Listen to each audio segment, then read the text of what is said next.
Irene Torres Espallardo es una radiofísica que trabaja en medicina nuclear en el Hospital La Fe. Tiene una pasión por la investigación y ha dedicado varios años a proyectos relacionados con la imagen médica y tratamientos de radioterapia. Nació el 14 de enero de 1975.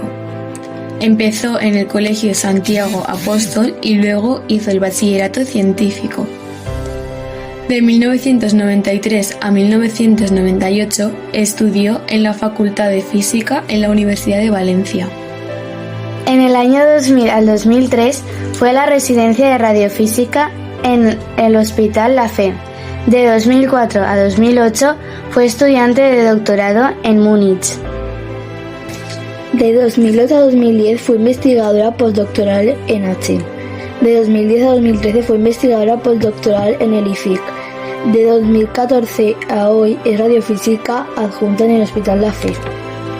Su trabajo implica colaborar estrechamente con el Servicio de Protección Radiológica y otros departamentos clínicos para mejorar la atención al cliente.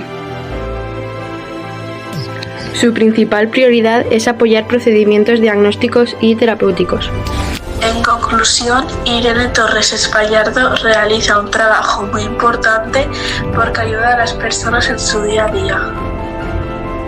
Gracias a su papel, ayuda a las personas a mejorar y a sentirse mejor. En resumen, su trabajo es muy valioso porque mejora la vida de los demás.